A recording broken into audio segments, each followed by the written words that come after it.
నమస్తే అండి. Welcome back to Ashwini thoughts. మేము చాలా బాగున్నామండి. మీరందరూ కూడా బాగుండాలని ఆ లక్ష్మీ గణేష్ని వేడుకుంటున్నాను. కార్తీక పురాణం అంతా మనకి కార్తీక మాసంలో ఏ విధంగా ఉండాలి, ఎలా ఉండకూడదు, ఉండడం వల్ల కలిగే ప్రయోజనాలు ఏంటి, ఎటువంటి మహాభాగ్యాలు కలుగుతాయి, ఇలా అన్నీ మనకు వివరిస్తుందండి. దీన్ని నేను మొత్తం వివరంగా మీకు చెప్పే ప్రయత్నం అయితే నేను చేస్తాను. తప్పకుండా ప్రతి ఒక్కరు మొత్తం వీడియో ఎండింగ్ వరకు స్కిప్ చేయకుండా చూడండి. కార్తీక పురాణం 29వ రోజు చేయవలసిన పారాయణం. అంబరీషుడు దూర్వాసుని పూజించుట. అత్రి మహాముని అగస్త్యుని వారితో ఈ విధంగా సుదర్శన చక్రము అంబరీషునికి అభయమిచ్చి ఉభయులను రక్షించిన విధానం చెప్పి మరలా ఈ విధంగా చెప్పసాగారు. ఆ తరువాత అంబరీషుడు దూర్వాసుని పాదాలకు నమస్కరించి పాదములను కడిగి ఆ నీటిని తన శిరస్సుపై చల్లుకొని, ఓ మునిశ్రేష్ఠ, నేను సంసార మార్గమునందు ఉన్న ఒక సామాన్య గృహస్థుడును. నా శక్తి కొలది శ్రీమన్నారాయణ్ణి సేవిస్తూ ద్వాదశి వ్రతం చేస్తూ ప్రజలకు ఎలాంటి ఆపద రాకుండా ధర్మంతో రాజ్యపాలన చేయుచున్నాను. నా వల్ల మీకు కలిగిన కష్టమునకు నన్ను మన్నించండి. మీపై నాకు ఎంతో అనురాగం ఉండుట చేత తమకు ఆతిథ్యం ఇవ్వవలనని ఆహ్వానించి తిని ఆశీర్వదించుము అని ప్రార్థించి సహపంక్తి భోజనములకు రావలసిందిగా ఆహ్వానించాడు.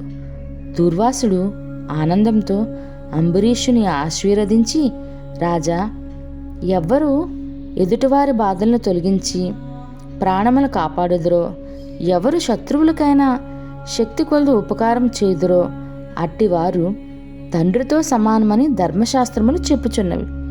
నీవు నాకు తండ్రితో సమానమైన వాడు. నీవు నాకు నమస్కరించుచు నాకంటే చిన్నవాడు ఒకటి వల్ల నీకు ఆయుక్షణం కలుగును. అందుచేత నీకు నమస్కరించుట లేదు. నీవు కోరిన చిన్న కోరికను తప్పక నెరవేరుస్తాను. పవిత్ర ఏకాదశి వ్రతనిష్ఠుడువు అగు నీకు మనస్తాపం కలిగించినందుకు వెంటనే నేను తగిన ప్రాయశ్చిత్తము అనుభవించాను. నీతో భోజనం చేయటం నా భాగ్యము అని దూర్వాస మహాముని అంబరీషుని కోరిక ప్రకారం సంతృప్తిగా భోజనం చేసి అతని భక్తిని ప్రశంసించి అంబరీషుని దీవించి తన ఆశ్రమంకి వెళ్ళాడు. ఈ వృత్తాంతమంతయు కార్తీక శుద్ధ ద్వాదశి రోజున జరిగింది. కావున ఓ అగస్త్య మహాముని, ద్వాదశి వ్రత ప్రభావం ఎంతటిదో గ్రహించగలవు కదా.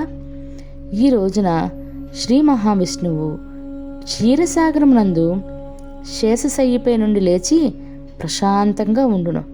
కనుకనే ఆ రోజుకు అంతట మహిమ కలిగింది. ఆ రోజు చేసిన పుణ్యము ఇతర దినములలో పంచదానములు చేసినంత ఫలం లభించును. ఎవరైతే కార్తీక శుద్ధి ఏకాదశి రోజున పూర్తి ఉపవాసం ఉండి పగలంతా హరినామ సంకీర్తనలతో గడిపి ఆ రాత్రంతయు జాగరణ చేసి ఆ మర్నాడు అనగా ద్వాదశి నాడు తన శక్తి కొలది శ్రీమన్నారాయణకు ప్రీతి కొరకు దానమునిచ్చి బ్రాహ్మణులతో కూడి భోజనం చేయనో అట్టి వారి సర్వపాపములు ఈ వ్రత ప్రభావం వల్ల పటాపంచలైపోవును. ఆనాడు ద్వాదశి గడియల్లోనే భోజనం చేయవలను. మట్టి విత్తనం చాలా చిన్నది అయినను అది గొప్ప వృక్షమైన విధంగా కార్తీక మాసంలో చేసిన పూజ దానాలు మనకు గొప్ప ఫలితాలను ఇస్తాయి.